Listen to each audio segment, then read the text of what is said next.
그 사도 바울이 에베소 교회 장로들을 밀레도에서 불러가지고 이제 고별 설교를 하는데 첫 번째로 이제 이들을 당부하는 거예요. 그러니까 가야 되는데 시간이 예루살렘에 도착할 시간이 짧기 때문에 오순절을 지키러 가려면 그래서 밀레도에서 불러가지고 그러니까 좀 에베소 남쪽으로 내려와서 이제 장로들, 감독들, 그러니까 에베소 교회 하나만 있다고 하지 않았어요. 감독들은 지금 담임 목사와 같은 거예요. 그 당시에는 감독이나 장로나 같은 이야기였거든요. 불러서 이제 거별석을 합니다. 그리고 예전에 어떤 일이 있었는지, 내가 어떻게 사역하는지. 그래서 21절에 회개와 우리 주 예수 그리스도께 대한 믿음을 그러니까 복음의 내용이 뭐예요? 회개의 복음. 그 다음에 굳건한 믿음. 이걸 강조했다는 거예요. 그리고 이제 드디어 마침내 22절부터 24절까지는 바울의 각오, 자기가 무엇 때문에 예루살렘에 가는지 그 각오에 대해서 설명하는데요. 볼게요.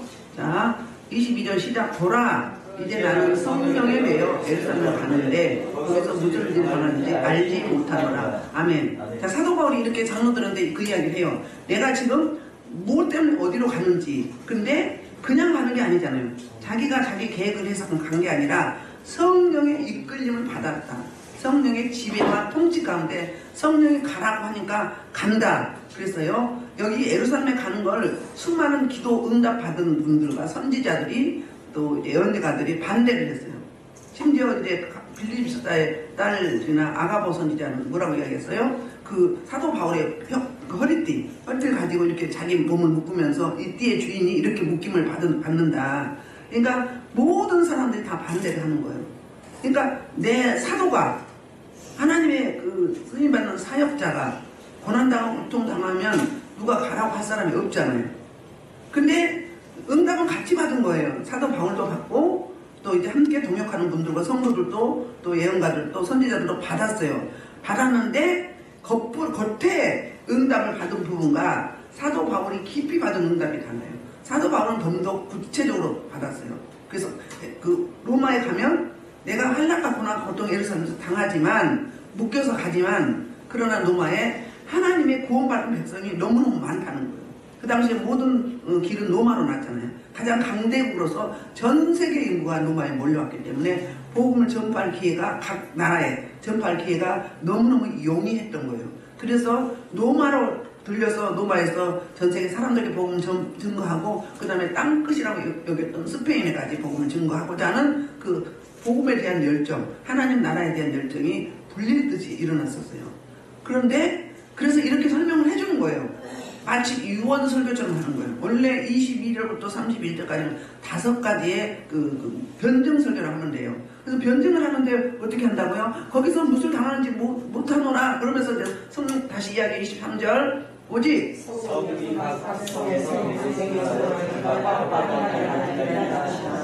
성령님이 이렇게 말씀하셨다는 거예요. 가는 곳곳마다 각 성이죠, 각 도시죠, 각 성에서 내게 증언하여 알려준 거예요. 결박과 환난을 나를 기다린다 하시나 이랬어요. 하시나 그러면 반전이죠. 사도가 이렇게 고백해 자기가 응답받는 이야기하는 거예요. 여기에 모두 또 포함돼요. 오직 성령님의 음성을 내가 들었다. 그 응답을 받고 내가 움직인다. 그러니까 너희는 걱정하지 말고 쫄지도 말고 근심하고 염려하지도 말아라. 성령님이 나를 예루살렘을 통해서 로마에 보내심은 하나님의 놀라우신 광대한 그 복음의 비전이 열리기 때문이지 나를 죽이고자 함이 아니다. 나는 사명이 남아있으면 절대 안 죽는다. 이렇게 자기가 어떤 고난 어떤 환난을 당할지 이미 다 알고 있으면서도 사도 바울은 그 의연한 결의, 일사각오의 믿음, 순교를 각오하는 그 믿음을 가지고 이렇게 에베소 교회의 장로들에게 설명을 합니다. 그러면서 24절에 이제 일사각오의 믿음, 순교를 각오하는 믿음이 어떤 것인지 이렇게 고백을 해요. 그게 24절 시작. 잠깐만, 고린도서 9장 26절 한번 볼까요? 고린도서 9장 26절. 자, 운동장에서 다름질한 자들이 달릴 사람일지라도 오직 사는 사람이 살아있으리라.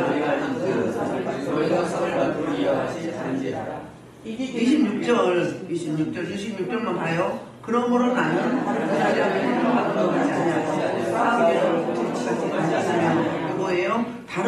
때는 뭐 하는 거죠? 목표가 있는 거죠. 경주라고 하죠. 경주라고 하죠. 그 뭐예요? 향방 없이 무조건 그냥 즉흥적으로 하는 게 아니라 목표 지점이 있다는 거예요.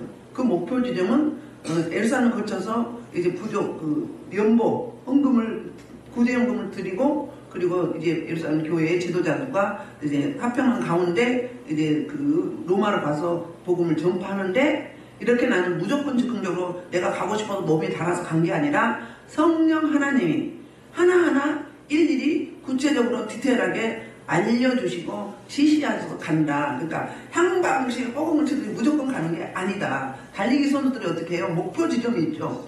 거기를 몇 초에 가야 되는지 그런 것까지 디테일하게 계산하고 가는 거잖아요. 그렇게 간다 그 말을 하고 있어요. 그러면서 이제 그 24절에서 달려갈 길 다시 이야기죠. 이 달려갈 길은 뭐예요? 경주를 말하고 있는 거예요. 경주. 우리가 달려갈 길은 뭐예요? 우리가 달려갈 길은 이제 그 영원한 온전한 구원 하나님 나라의 그 신천신지 그것을 향해서 소망을 갖고 달려가는데 지금 이 땅에서는 뭐죠? 살아도 주를 위해서 죽어도 주를 위해서 먹어도 먹든지 마시든지 무엇을 하든 주의 영광을 위해서 복음 전파가 우리 달려갈 목표 지점이에요. 그리고 진짜 처소 장소적으로는 천국이죠. 그걸 말하고 있는 거거든요. 그러니까는 목표가 있으면 뭐예요?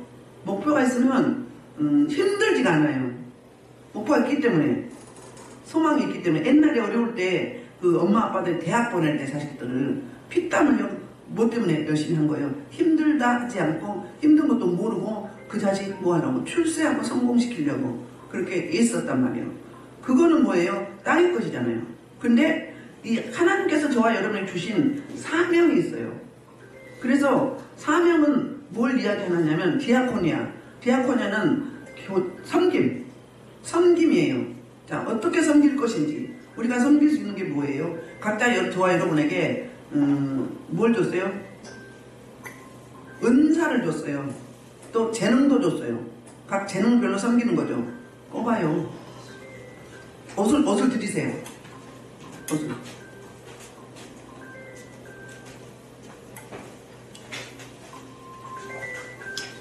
그러니까 이렇게 달려갈 길과 주 예수께 받은 사명이 있으면 뭐 되는 거죠? 힘든 줄 몰라요. 그 은사가 있으면 그 은사를 사용하면 기쁘고 행복해요. 사도 바울은 이방인의 사도로서 이방인 구원을 위해서 사명을 부르심을 받았잖아요. 그러니까 죽든지 살든지 어떤 자리든지 그렇게 하려는 고난이 있어도 즉시 반응하고 응답하고 내가 핍박을 받았기 때문에 지체하지 않았어요. 치지 않았어요. 바로바로 또 움직이고 다른 지역으로 가고 이랬단 말이에요. 그러니까 우리는 사명에 살고 사명에 죽여야 되는 거예요. 그 사명은 아버지 하나님께서 저와 여러분에게 주신 뭐예요? 사역이에요. 사명. 섬김이 있는 자는 섬김으로, 전도를 잘하는 그 은사가 있는 분은 그 전도함으로, 또 이로하고 권면하고 그렇게 안위하는 그런 상담의 사역이라든지 그런 권면의 사역이 있는 분은 그런 걸로, 저희처럼 저 같은 사람처럼 어떻게 병을 고쳐주고 또 귀신을 쫓아내주고 또 사역을 열어주고 교회를 세워주고 또 마지막 천국 가는 분 마지막 갈 때 이렇게 한문을 열어서 길을 열어서 천국으로 안내해주는 그런 역할을 하잖아요. 훈련시켜서 이제 파송하고 교회 세우고 이렇게 하죠. 각자 똑같은 것 같아도 다 다른 거예요. 달라야 되는 거예요. 비슷해도 또 달라야 되는 거예요. 왜? 그래야 이 세상 구조가 돌아가게 되죠. 똑같은 것만 다 있으면 서로 충돌하고 부족함이 너무 많잖아요. 결핍이 많죠. 그러니까는 사명의 부르심은 우리는 그 목표점을 가지고 질주하는 거예요. 달려가는 거예요. 그냥 서 있다 그러면 서서 있다 그런 얘기는 다른 데서는 에베소서는 서서 이야기하죠. 그때는 준비하고 껴있는 자세를 말하는 거고요. 그냥 일반적으로 뭐 서 있다 그런 거는 그냥 내놓고 있는 거예요. 근데 서 있는 것보다 달려간다 그러면 지금 행동하는 거잖아요. 그러니까 하나님 준 사명의 부르심의 그 목표점을 위해서 질주하면서 막 가는 거예요. 그러니까 힘든지도 모르고 지친지도 모르고 초월던 뭐가 나와요? 에너지가 나오게 돼 있어요. 그러니까 사명에 불붙는 열정이 있는 사람들은 피곤함도 잘 몰라요. 잘 아프지도 않아. 왜? 영이 육을 초월하기 때문에, 영을 육이 다스리기 때문에, 영적으로 세워지면, 어제도 어떤 분이 간증한다고, 그동안 목사님의 말씀이 이해가 안 됐는데, 제가 꾸준히 예배를 드려보니까, 확실히 목사님의 말씀 맞아요. 이제 알았어요. 이제 증명이 돼서 이야기를 해요. 그렇게 말을 해도, 왜? 내가 경험하지 않으면 모르는 거예요. 몰라요. 우리가 겉불신앙으로 그냥 교회 와서 예배 잠깐 드리고, 혼적인 예배 드리고 가가지고, 세상 그냥 막 살아요. 그럼 뭐예요? 똑같아요. 안 믿는 자는 종교인이죠. 일반적인 은총만 받고 사는 거예요. 특별 은총을 못 받아보니까 뭐예요? 초월 때는 에너지, 초월 때는 힘, 초월 때는 기쁨, 초월 때는 샬롬, 누림, 즐거움 없는 거잖아요. 근데 초월 때는 어때요? 주님의 속성이, 생명이, 성품이, 품성이 나한테 흠뻑 보여진 것 같아요. 주님처럼은 아니지만 그렇게 나온단 말이에요. 그래서 그 히브리서 11장에서 믿음의 장에서 세상이 감당치 못한다고 하잖아요. 세상에 사단 마귀 원수가 세상의 권력이 어찌할 수 없다는 거예요. 뭐하면 사명에 이끌려가지고 막 열정적으로 달려가다 보면 그게 있다는 거 진동으로 해주세요. 그래서 이제 그 달려가는 주님께 받은 사명, 하나님의 은혜의 복음, 그 은혜의 복음, 어떤 걸 은혜의 복음? 은혜의 복음 중에서도 뭐예요? 영광의 복음, 평안의 복음, 은혜의 복음 이렇게 나오거든요. 오늘 사도행전에서는 두 군데인가 여기 한 군데가 나와요. 은혜의 복음. 이 은혜의 복음 어떨 때 이야기하는가? 도저히 우리 인간의 세계에서는 불가능한, 되지 않을 것 같은 것이 되어질 때, 이루어질 때 그걸 보고 은혜의 복음이라고 해요. 예를 들면 고넬료 가정에, 이방인의 가정에, 가정교회에 성령이 유대인과 똑같이 부어짐을 봤을 때 그걸 보고 은혜의 복음을 해요. 유대인 생각은 도저히 불가능한 거잖아요. 자기네만 성령의 은총을 받고 하나님의 은혜를 받아야 되는데 부정하고 벌레 같고 짐승 같은 이방인에게도 똑같이 은혜가 보여질 때 뭐예요? 그 사람들 입장에서 이방인 입장은 정말로 은혜의 복음이다. 순전한 하나님의 은혜다. 이 말을 하고 있는 거거든요. 그래서 저와 여러분이 이 은혜의 복음을 증언하는데 뭐예요? 사도 바울처럼 그 내가 주신 사명을 끝까지 마칠 때까지 그 마치려면은 뭐예요? 나의 생명조차도 조금도 귀한 것을 여기지 아니하노라. 그러니까 목숨 걸고 나아가는 거죠. 목숨 걸고. 빌립보서 3장 7절로 9절 한번 볼까요? 빌립보서 3장 7절로 9절. 에베소서에서 사도 바울이 이야기하는데 예수님에 관해서 이야기하는 거예요. 자, 시작. 그러나 무엇이든 내게 유익하는 것을 내가 그리스도를 위하여 다하여 여기고 또한 모든 것을 해로 여기는 내 주 그리스도 예수를 아는 것이 고상하기 때문이다. 내가 그를 위하여 모든 이름으로 그리스도를 여기고 그리스도를 얻고 그 안에서 살게 하느니 내가 가진 능이 그것에서 난 것이 아니요 오직 그리스도로 믿음으로 말미암은 것이니 곧 믿음으로 하나님께로부터 나는 의다. 사도 바울이 이렇게 간증하는 거예요. 자, 복음에 관한 생명의 복음, 은혜의 복음, 영광의 복음, 이 복음에 위해서는 나의 모든 것, 세상에서 말하는 최고 학력, 그 하버드 대학교, 또 그 다음에 사내들은 공회원이었잖아요. 유대에서 가장 으뜸한 국회의원, 이런 권력과 지식과 부와 기와 존영이 다 갖고 있는 거예요. 그러면 아주 성공한 인생이잖아요. 그걸 뭘로 여겼다고요? 세상 사람들은 최고의 가치로 여기는 게 이겠다는 거다. 배선물로 여기겠다. 쓰레기다. 왜? 하나님의 은혜의 복음, 영광의 복음을, 생명의 복음, 평안의 복음을 깨달았기 때문에 그렇다는 거. 가치 면에서 다른 거죠. 가치가 다르다. 내가 최고 가치로 여겼던 게 다 쓰레기더라. 은혜 안에 들어와 깨닫고 보니까 우리가 이 경지까지 가야 되지 않겠습니까? 우리 지금 이렇게 나오지만 환난과 고난과 고통 요구한 내 가족들에게 해가 온다 그러면 포기할 수도 있는 사람도 있어요. 포기할 수도. 그런데 어때요? 사도 바울은 이 가족들과 상의 없이 바로 은혜가 임할 때 바로 즉각 움직이고 행동했었어요. 그러니까 내가 쌓았던 모든 스펙 또 재정 이런 모든 것들은 앞으로의 그 보장된 미래 그런 것들을 다 쓰레기로 여겨버리는 거예요. 가치가 없다. 이렇다는 거예요. 그렇게 여겼다는 거예요. 그래서 일사각오면 진짜로 죽으면 죽으리라. 그래서 25절부터 27절은 이제 무슨 이야기를 하냐면 에베소 교회의 그 사역을 다시 한번 리뷰해보면 돌아보면서 내가 이렇게 사역을 했다. 이제 그 사역자들에게 감독들에게 그러니까 너희도 이렇게 하라 그 말을 하고 있는 거거든요. 보세요. 볼까요? 25절 시작. 보라 내가 여러분 중에 암내하며 하나님의 나라를 전파하였습니다. 내 얼굴을 다시 보지 못할 줄 아노라. 그러므로 오늘 여러분에게 증언하거냐 모든 사람이 피해 대하여 내가 깨끗하니 이는 내가 꺼리지 않고 하나님의 뜻을 다 여러분에게 전하였습니다. 아멘. 그러니까 내가 어떻게 전했다는 거예요. 내가 지금 죽으러 가는데 죽을지언정 나는 하나님 나라를, 그러니까 내가 여러분 중에 같이 사역을 할 때 하나님 나라를 전파했는데, 하나님 나라 그런 뭐예요? 굉장히 크고 넓은 측면, 포괄적인 측면을 이야기하는 거예요. 그냥 하나님의 나라 그러면 저와 여러분의 마음이 주님의 안에 계시고 우리를 통치하시면 하나님의 나라죠. 우리가 교회니까, 움직이는 교회, 그 무형 교회니까. 그러면 교회 그 성도들 모인 공동체, 여기도 뭐예요? 교회. 하나님의 나라, 예수 그리스도에 대한, 예수 그리스도의 사역에 대한, 예수 그리스도 이 땅에 오신 사명에 대한 거를 우리가 공부하고 또 그리고 배우고, 그리고 우리도 그렇게 살려고 몸부림치고 말씀을 적용하고 그 말씀이 적용되어질 수 있도록 이제 그 기도로 하나님의 도우심을 구하는, 이것이 하나님의 나라 일이 아니겠어요? 그리고 복음을 전하고, 그리고 나가서 사랑하고 섬기고 흘려보내고, 이것이 다 하나님의 포괄적으로 통칭하면 하나님의 나라죠. 그러니까 하나님의 나라에 대해서 전파했다. 그 세례 요한이 이야기했죠. 맨 처음에 선포할 때 이야기했어요. 예수님이 그랬어요. 뭐라고 했어요? 회개하라. 회개하라. 천국이 가까웠다. 이게 뭐죠? 이게 하나님의 나라의 선파예요. 하나님의 나라 전파. 이사야 61장 말씀을 가지고 예수님이 그렇게 선포를 했죠. 하나님의 나라가 임했다. 회개하라. 이야기했잖아요. 이 하나님의 나라 복음을 전파하는데 이제 여러분이 다 내 얼굴을 다시 보지 못하는데, 그러니까 너희가 어떻게 하라? 오늘 여러분에서 증언하거냐 모든 사람의 피에 대하여 내가 깨끗하다. 내가 이렇게 사역을 했다. 불의하게 행하지 사역을 하지 않았다 이야기하는 거예요. 그러면서 이제 27절, 이는 내가 꺼리지 않고 하나님의 뜻을 다 여러분에게 전하였음이라 그랬어요. 꺼리지 않았다. 가리지 않았다. 이 앞전 시간에 뭐랬어? 유익한 것이고, 너희에게 유익한 거면 뭘 했다고요? 다 너희에게 먹였다는 거예요. 너희에게 가르쳤다.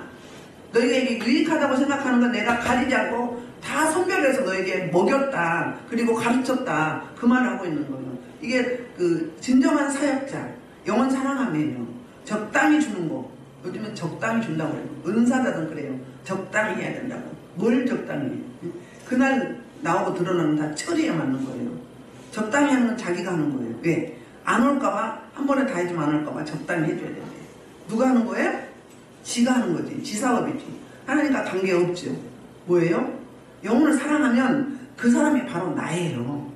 같이 슬프고, 같이 아프고, 같이 억울하고, 같이 안타깝고, 여러 가지 같이 동병상련 하고 그 긍휼함이 있는 거죠. 책임지지 않는다고 하잖아요. 그렇게. 그래야 사역이 이루어지는 거예요. 한 영혼을 선하보다 귀하게 여긴 게 하나님 아버지시죠. 예수 그리스도시잖아요. 자기 목숨까지 줘가면서. 근데 그렇게는 못하더라도 우리 중심의 사역이 뭐라고요? 복음 사역에 대한 그 자부심이 사도 바울은 굉장히 했다는 거예요. 내가 이렇게 떳떳하게 사역을 했다 그 말이에요. 목숨을 내놓고. 그러면서 28절에는 장로들에게 부탁에만 합니다. 그게 바로 이제 교회 지도자들에게 이제 어떻게 사역을 했는지 핵심 영역에 대해서 이야기를 해요. 자, 시작. 28절. 여러분은 자기를 위하여 또는 온 양들을 위하여 삼가라 그런 거예요. 내 자신의 유익을 위해서 삼가라 그 이야기. 삼가라 그 이야기를 우리만어는 하지 말아라 금해라 이야기거든요. 근데 원문에 보면 그 이야기가 아니에요. 바로 이제 정신을 차리고 잘 주목하고 지켜봐라. 그러니까 성도들의 상태를 잘 지켜보고 거기에 맞게 맞춤 사역을 해라 그 말하고 똑같은 거예요.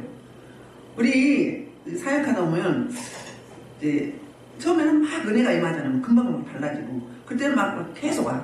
그리고 막 금방 달라져요. 변해요. 그래 좀 될만 하면 이제 느긋해져. 예배를 또 빠지기 시작하고 그래. 그러면서 회의해져. 오후 예배 안 드리고 기도에 참석 안 해. 그럼 이제 그 썬데이 크리스찬으로 주일 예배만 간신히 드리고 그냥 가.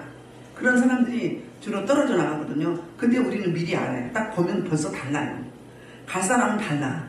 또 여러분 오시면 처음 딱 봐도 여기에 붙인 사람이 따로 있어요. 그냥 집회만 오는 사람이 우리 성도로 붙인 사람이 따로 있어요. 그건 누가 알게 하시는 거예요? 성령님이 알게 하시는 거예요. 그거는 성령님이 알게 하셨지만 우리 또한 성령의 은혜를 구하면서 양떼를 목자가 양을 살피듯이 목회자가 아니면 사역자가 목자가 목원들을 목원들을 살피는 게 어떻게 삽니다. 구체적으로 디테일하게 주시하면서 세밀하고 내밀하게 살펴봐서 거기에 맞는 맞춤 사역에 들어가라. 그게 삼가라는 이야기라는 거예요. 이게 사역자들의 핵심 영역, 핵심 사역이 이거예요.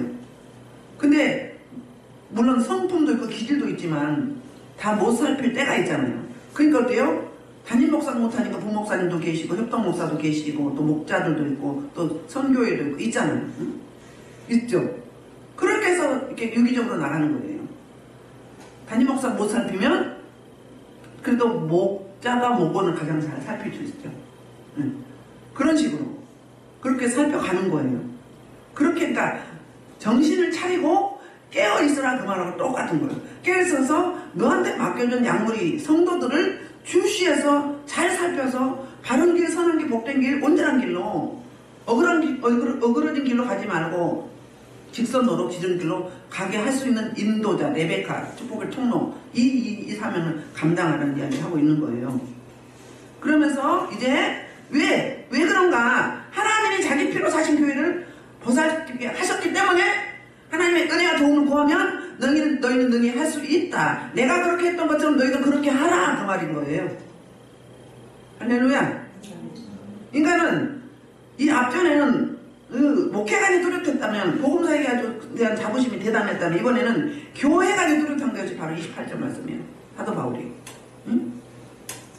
그리고 29절부터 30절에는 이단들이 앞으로 이단들이 출현을 해가지고 교회를 어떻게 흔들 것인지 이미 기도를 통해서 알고 미리 이제 건면을 해주는 거예요. 마음을 잘 단속을 하라고. 29절 내가 떠난 후에 사나운 일이가 여러분에게 들어와서 그 양들을 아끼지 아니하며 또한 여러분 중에서 제자들을 끌어 자기를 따르게 하려고 어그러니 말하는 사람들이 일어날 줄 내가 아노라. 내가 떠나고 나면 너희들 흔들 자들이 많다. 실제로 사도 바울이 교회를 세워놓고 이제 양육 어느 정도 될만하면 다른 교회로 또 움직여서 또 개척교회를 세웠잖아요. 그 사이에 누가 들어왔어요? 거짓 사도, 거짓 선지자, 그 다음에 영지주의자, 또 니골라당 이렇게 들어왔잖아요. 디모데, 전후서, 디도서, 목회서신을 보면 많잖아요.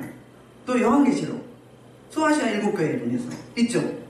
교회는 사단 마귀 원수가 노리게 되어 있는 거예요. 그래서 교회 안에서 뭐예요? 알곡과 쭉쭉을 가른다고 말씀하셨고 마지막 때 제기 마시면 교회 내 집에서 뭐 한다고요? 심판이 이루어진다고 그랬어요. 내 집에서 구원받을 자, 버림받을 자.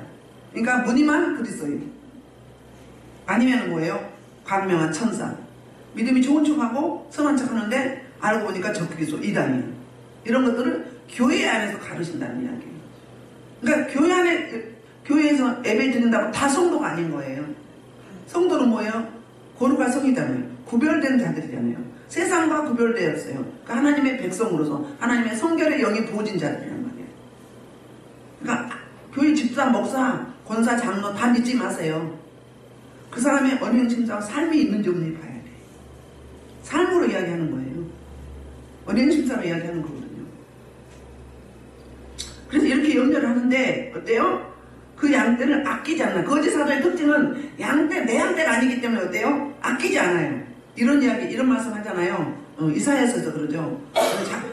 목자가 이개가 닥치면 양떼를 이렇게 보호하고 하는 게 아니라 도망가버려. 이게 거짓 사도예요. 한 사람이 안 나오면, 시험 들면 마음이 아파서 전심으로 기도하고 축복하고 하잖아요. 제가 옛날에 그런 적이 있었거든요. 전도사가 나가가지고 한 2년, 1년 반인가 있다 왔어요. 8개월. 어떤 사람 8개월, 어떤 사람이 1년 반, 어떤 사람은 뭐 7년 만에 온 사람도 있으니까. 그러면 끈을 안 놓고 계속 기도하잖아요. 그랬더니 어디를 갔더니 몇 군데서 그 이야기를 하더래. 당신은 이 앞전 어디 있었냐고. 그래서 이 앞전 교회가 어디였냐고 묻는 거예요. 여러 사람들이. 그러니까 안양에 있는 하나님교회 다녔다 했더니 글로 가야 된다. 왜요? 첫째는 여기 아직 안 뛰었고요. 둘째는요, 여기서 담임 목사와 협력자들이 전심으로 기도하고 있거든요. 사명, 여기 아직 안 뛰었다면 다시 오게 해달라고. 그러니까 가는 곳마다 그 이야기를 하는 거예요. 껴있는 사람들이. 누가 맞는 거예요? 한 사람이 했다면 안 맞을 수 있지만, 여러 사람은 그렇게 안 맞는 거예요. 다시 왔어요. 그렇게. 여러분들이 여기 붙였는데, 하나님이 떼지 않았는데 미리 간다. 그럼 다시 오게 돼 있어요. 응? 심지어는 8개월, 1년, 뭐 2년, 뭐 7년 만에 온 사람도 있다니까요. 근데 또 그냥 가. 어떤 목사님은 그 당시 중풍이 치료받았대. 그래서 개척교회 세웠는데 성도가 없어. 그래서 여기서 전심을 하시라고. 이번에는 끝을 보겠다고. 그들이 또 살만하니까 한 6, 7개월 되니까 또 가버려요. 아직까지 못 속였어요. 내 생각은 설 것 같죠. 내가 먼저 그릇이 되어줘야 돼요. 사역자는 내가 그릇이, 품을 수 있는 그릇이 되어줘야 돼요. 그리고 엎드려 기도해야 돼요. 막 여기저기 다닐 게 아니라 하나님 붙이는 곳이 있어요. 한두 군데. 거기만 다니면 되는 거예요. 하나님 안 붙일 때 가면 뭐가 되는 줄 알아요? 하나님 안 붙인 교회 가서 예배 드려봐요. 그러면 물에 기름 뜬 거예요. 일반 은총밖에 없는 거예요. 하나님이 그 교회 그 담임을 통해서 그 기름 부심이 통해서 그를 어떻게 쓰시고자 하는 계획과 플랜이 있단 말이에요. 근데 반대로 가봐요. 역행하는 거죠. 성령을 거스른단 말이에요. 이걸 잘 하셔야 돼요. 이게 영적 원리예요. 근데 내 기분이 안 좋으면 그냥 즉흥적으로 나를 뭐 좀 칭찬 안 해주면 응? 나는 좀 무시했다고 생각을 해요. 아이고 주에 언제까지 그 어린아이 신랑을 버리지 못할 겁니까? 응? 나만 주목받아야 돼. 그럼 다른 사람은 뭔데? 한 사람이 수 없는 사람은 다 한꺼번에 똑같이 어떻게 돼? 좀 선 사람은 놔두고 좀 어리고 좀 넘어질 것 같은 사람은 좀 들어주고 하는 거죠. 근데 그런 사람도 계속 같은 이야기 반복하면 같은 짜증만 내. 그럼 어떻게 해요? 계속 할 수 없잖아요.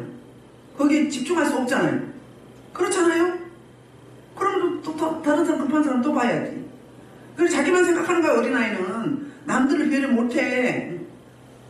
상대방 입장을 모른다고요. 그러면 지도자가 될 수가 없죠. 성장을 못하죠. 신앙에서 뭐예요? 퇴보하잖아요. 퇴보한 자는 어떻게 돼요? 아말렉 전쟁에서 공격당해요. 똑같아요. 막에 밥이 된다고요. 그러니까 제자들을 어떻게 해요? 자기를 따르려 자기 교회에서 빼가려고 그래. 빼가갖고 자기 돈벌이 하려고 그런단 말이에요. 여기도 그런 사람 많이 있어요. 목사님들이 와가지고. 그래갖고 어떻게? 자기도 넘어져. 같이 넘어져. 정신 차려야 돼. 아니 당신한테 없는 건 여기 있고 여기 없는 거기 있는데 뭘 잘났다고 그래. 그럼 데리고 갔으면 제대로 세우든지 제대로 잘해야지. 하지도 못하면서 같이 넘어져. 그럼 누가 나쁜 사람이요? 거기엔 넘어간 사람이 나쁜 거지. 뭐 해야 돼요? 하나님 뜻을 구해야지. 하나님 제가 어떻게 해야 됩니까? 제가 이런 제안을 받았는데 가는 것이 맞습니까? 머무르는 게 맞겠습니까? 말씀하여 주옵소서. 가르쳐 주옵소서. 3번 이상 응답하여 주옵소서 하고 하나님의 음성을 기다려야 되는 거잖아요.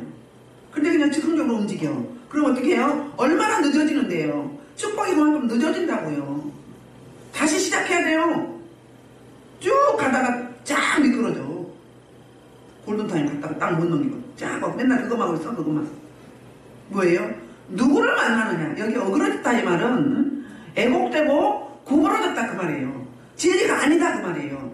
그래서 사도와 사역 가운데 사도는 사도가 아니다. 진짜 사도는 예수님과 함께 동고동락했던 그런 사람들이 사도다. 사도가 하면 갑자기 나타난 자다. 그러니까 사도가 아니까 그 말 듣지 말아라. 할례 받지 말아라. 응? 부정한 음식 먹으면 안 된다. 구원받은 자도 할례 받아야 되고 부정한 음식 구분해야 된다. 이렇게 말하는 거예요. 율법을 주장하는 거예요.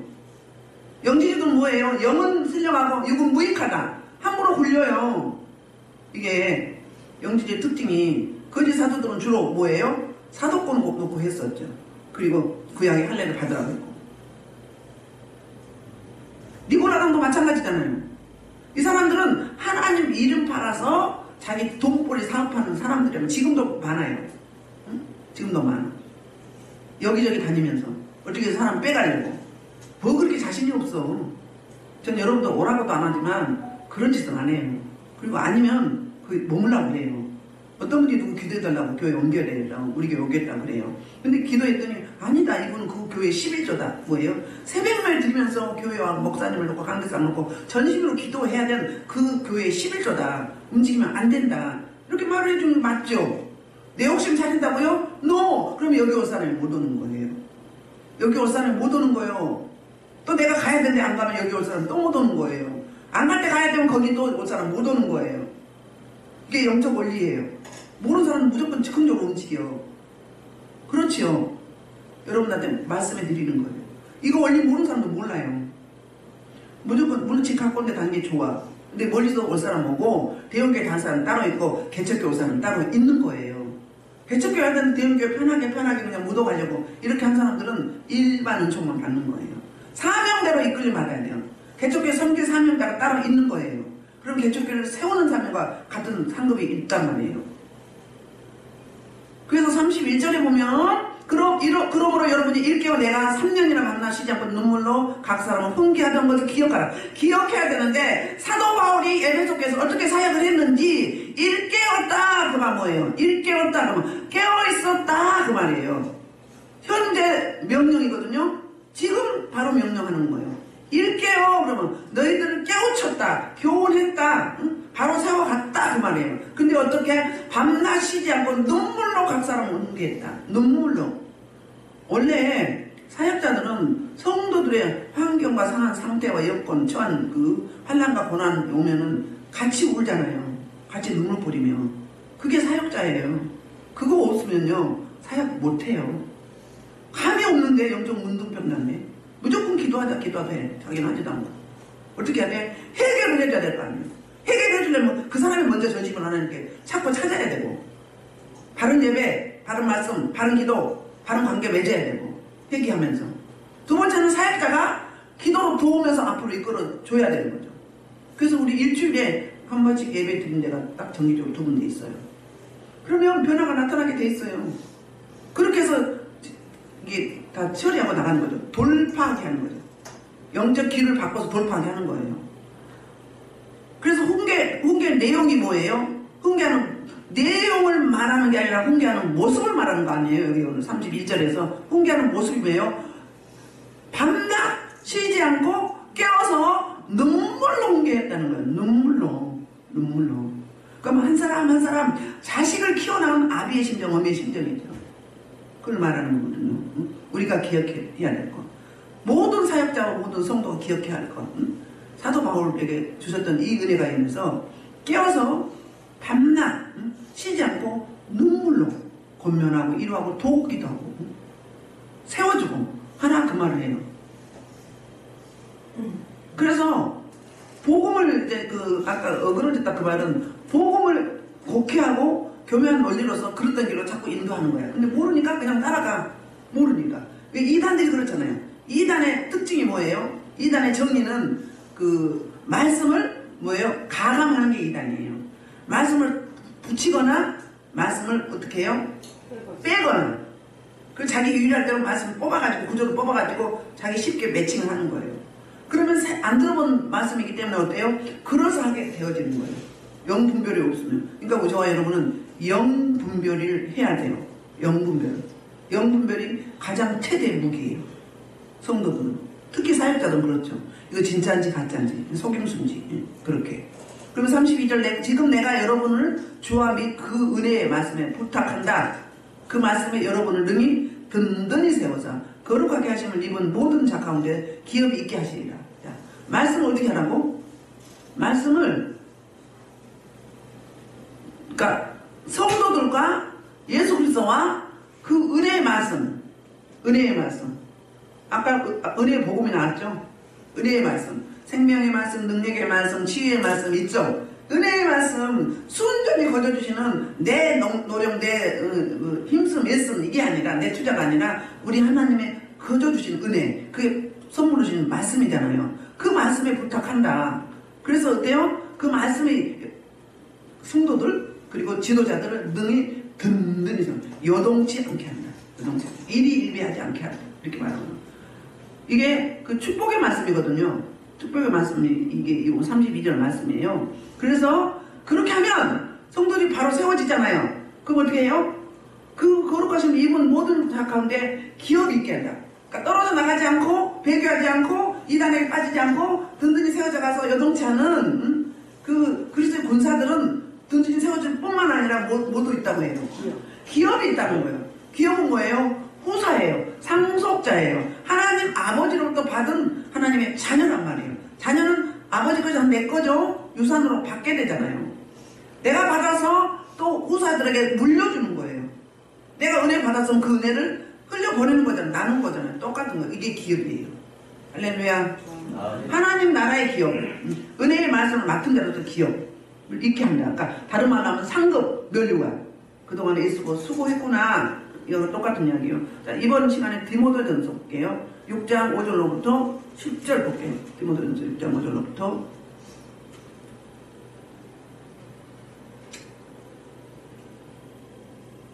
시작. 마음이 부패하였고 지식을 잃어버려 성경을 이익에 바꾸어서 생각하였으니 일어납니다. 그러나 다적하는 마음이 있으면 그거는 큰 이익이 됩니다. 우리가 세상 강하게 없으며 또는 아무것도 가져가지 못하리니 우리가 먹을 거가 있고 가지러 와서는 도와려고 하는 자들은 시험과 올무와 여러 가지 어리석고 어지러운 욕심을 떨어지는 곧 사랑과 멸망과 파멸과 멸망에 빠지게 하는 것이다. 돈을 사랑하면 이만하게 뿌리가 되는 이것을 하는 자는 미혹을 받아 믿음에서 떠나 많은 근심으로서 자기를 찔러떠다. 오직 하나님의 사람아 이것들을 위하고 의와 도덕과 믿음과 사랑과 윤리의 온유를 따르며 믿음의 선한 싸움을 싸우다 여기서는 시하라 이를 위하여 내게 훈신 받았고 많은 징을 받아서 선한 증언을 얻었느냐 계속하고 있네요. 10절까지만 했었는데 바로 이거 뭐예요? 그러니까 세상 것에 눈 돌리지 말고 육신에 거치하지 말고 내 이웃만 생각하지 말고 하나님 나라,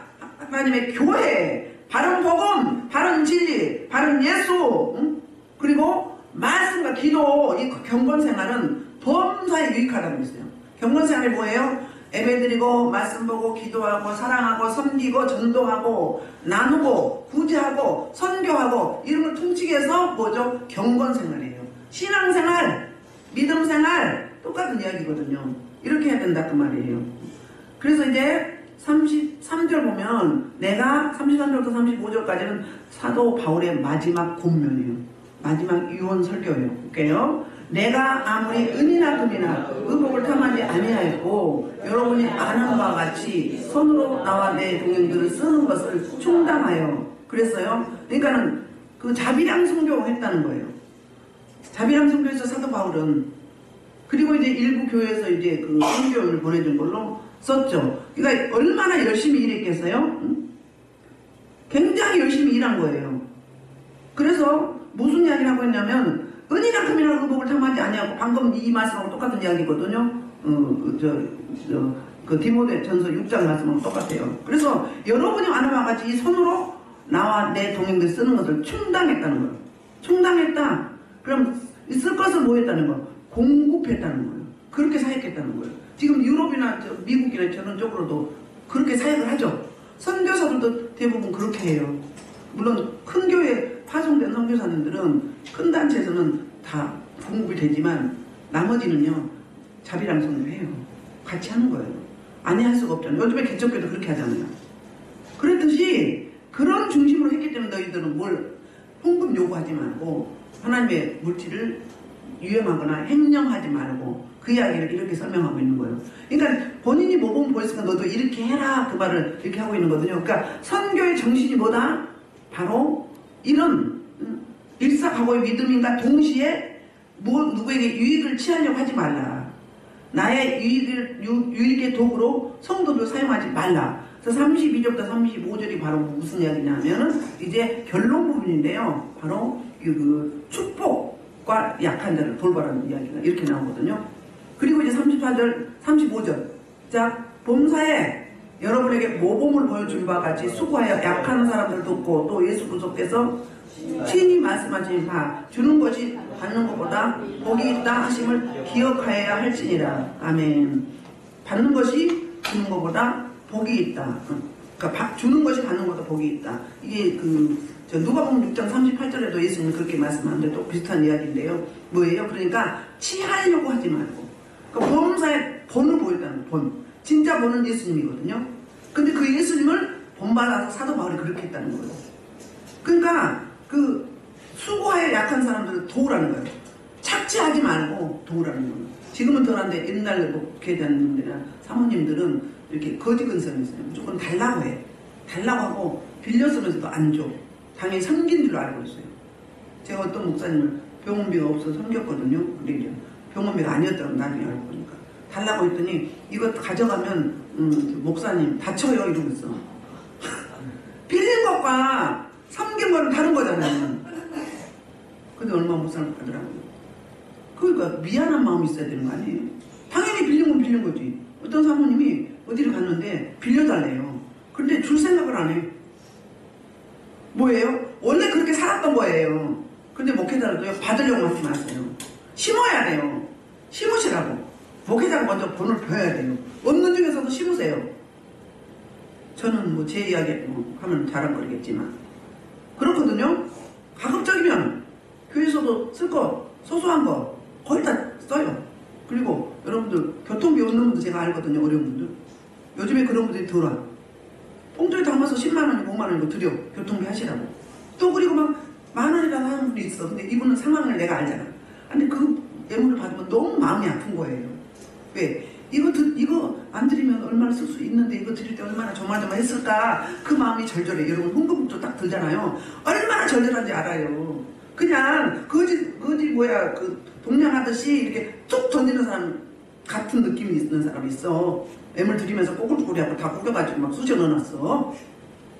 딱 들어보면 알아. 딱 보면 알아. 딱 마음이 와. 응? 그런데 우리도 그런데 인간인데 하나님 그가 안 보시겠어요? 알아요. 감찰하셔요. 좋은지도 않으시고 좋은지도 않으셔요. 애물들의 정성을 다해서 기도하는 심령으로 간절한 마음으로 그래 하나님이 기뻐하는 향기로운 애물이 되죠. 그냥 거지한테 동냥하듯이 쭉 던지지 마세요. 꼭 기도 준비하고 드리세요. 1,000원을 드든 10,000원을 드든 그러란 말이에요. 여러분 중심이 딱 들어있어요. 헌금봉투에. 제가 봉투 사역 안 하지만 폼을 딱 받으면 딱 나와. 응? 그리고 또 옆에 있으면 하나님 또 책망하는 사람도 있어요. 네가 어떻게 했다고. 근데 그 말 다 할 수 있나요? 못하죠. 저도 그럴 수 있잖아요. 저도 하나님 앞에 그렇게 할 수 있단 말이에요. 우리 매일매일 우리는 경건의 유익을 도모해야 되는 거죠. 그래서 또 기억할 게 뭐예요? 뭐라고요? 이 수가 약한 사람들을 도구라는 거예요.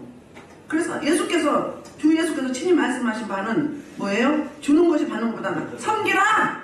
이것도 기억해라! 그 말하면서 약한 자 도우고 섬기는 자 복이 있다. 나눈 자 복이 있다. 그 말하면서 36절 38절은 마지막으로 고별 인사를 합니다. 봅시다. 36절 이 말을 하는 무릎을 꿇고 그 모든 사람들과 함께 기도하니 다 크게 울며 과거의 목을 안고 입맞추고 다시 그 얼굴을 보지 못하리라 한 말로 말미암아 더욱 근심하고 배에까지 그를 전송하니라. 아멘. 자, 데살로니가 후서 3장 7절 11절까지만 하고 이제 마치겠습니다. 3장 7절부터 12절 시작. 어떻게 우리가 구원하려고 주를 알고 오직 수고하고 그래서 우리가 너희가 너희 아무 입지 아니하며 너희에게 권리가 없는 것이 아니야. 오직 스스로 너희에게 본을 보여 우리는 본받게 하야 합니다. 우리가 너희와 함께 있을 때도 너희에게 명하기를 누구든지 일하기 싫어 먹지도 말아야 하는데 우리가 들은즉 너희 가운데 게으르게 행하여 너무지 일하지 아니하고 일을 만들게 하는 자들이 있다 하니 이런 자들에게 우리가 명하고 주의해주지도 않는 자 권하니 조용히 자면 자기 양식을 먹으니까 그냥 거짓말하려고 하지 말고 자기랑 사역을 해라. 요구하지 말라. 네 쓸 건 네가 알아서 해라. 이 말하고 같은 이야기거든요. 이제 고별 서로 인사를 하는데 작별할 때 어때요? 이제 너무너무 이제 못 다시는 보지 못할 것 같은 다시 볼 수 없는 거잖아요. 다시 실제로는 못 만났어요. 그래서 입을 맞추고 무릎을 꿇었다 그 이야기는 뭐예요? 무릎 꿇고 먼저 기도하는 거예요. 그러니까 오늘 본문을 마무리하는데 고별선고 마무리하는데 뭘로 마무리하는 거예요? 무릎 꿇고 기도로 마무리하는 거예요. 그럼 무슨 기도했을까요? 에베소 교회가 든든히 세워지고 사역자들이 정신을 차리고 성도들을 어떻게 천하보다 귀하게 여기고 눈물 뿌려 기도하며 그들을 세우고 권면하고 이루하고 세우고 그 다음에 뭐하고요? 약한 자를 도우며 내가 탈취하고 착취하지 말라 그 말인 거거든요. 그래서 그렇게 마치면서 이제 눈물을 서로 이제 목을 끌어안고 입을 맞으면서 이제 이별을 하는데 바로 뭐예요? 다시는 보지 못할 것 같은 아쉬움과 또 환난 받을 사도 바울의 그 고난, 그 환난, 박해 이런 부분이 너무너무 안타깝고 그리고 이제 너무 슬펐던 거예요. 그래서 이렇게 서로 끌어안고 마음을 나누는 거예요. 서로 마음을. 저는 성경 볼 때마다 가장 오늘은 덜한데 이 본문을 보면 항상 펑펑 울었었어요. 여기하고 있으면 십자가 못 박혀 마지막 하실 때. 두 부분에서는 이 본문을 읽으면 한참 울어요. 왜? 꼭 오버랩이 돼. 내가 이런 상황이 처음 같은 그런 오버랩이 될 때가 있어요. 그래서 체육이 되거든요. 이 모습이 너무너무 슬프고 마음이 아픈 거예요. 그래서 이게 입을 맞췄다 미하려거든요. 그리고 전송한 것도 현재 중간태 그러면 중간태가 뭐예요? 부메랑 미하려예요. 계속 끝까지 눈에서 멀어질 때까지 이렇게 했던 거거든요. 아쉬운 작별을 하게 되는 모습을 보게 되는데 우리는 언젠가는 주님의 품으로 갑니다. 개인적인 정말 통해서 서로 이별이 있게 됩니다. 그런데 언제 만날지 몰라요. 천국 가면 다 만나지요. 근데 이 땅에서 우리는 계속 만나고 있잖아요. 그래도 모릅니다. 언제 어떻게 될지 우리는 1분 1초도 모르잖아요. 그래서 개인적인 종말을 가지고 저 여러분이 이제 이 오늘 본문 말씀을 기억하면서 사도 바울이 어떤 중심으로 어떤 마음으로 이제 교회 목회자들 교회 지도자들한테 이야기를 했는지 자기가 함께 하면서 저들 보는 앞에서 어떻게 사역을 했는지 그 다음에 이 성도들을 어떻게 사랑하고 어떻게 아끼고 어떻게 권면하고 어떻게 가르치고 어떻게 세워야 될지 그 다음에 이제 이단들이 왔을 때 어떻게 대처할지 늘 준비하고 깨어있으라고 이야기하죠. 그리고 이제 마지막으로 너희가 기억할 것이 무엇이다. 기억할 것을 이야기하죠. 늘 일깨어있으라. 그래서 어둠을 물리치고 또 이단과 거짓 사도를 물리치고 은혜의 말씀에 부탁을 한다. 그래서 교회와 성도들 든든히 세우라는 권면의 말씀을 유언 설교를 이렇게 하고 있거든요. 이거는 저와 여러분에게 사도 바울이 또는 예수님께서 우리한테 하신 말씀하고 똑같아요. 오늘 말씀을 놓고 기도하는데 혹시 내가 사역자인데 내 가족의 사역자예요. 내 가족의 사역자. 그 다음에 목자. 그 다음에 여성교회 남성교회 있죠. 단체들은. 그 다음에 또 이제 목회자들 있죠.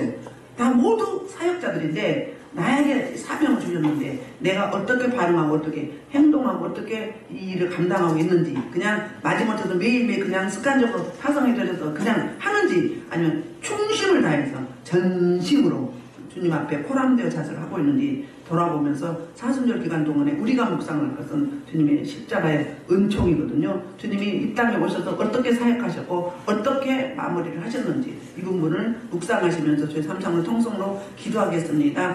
주여!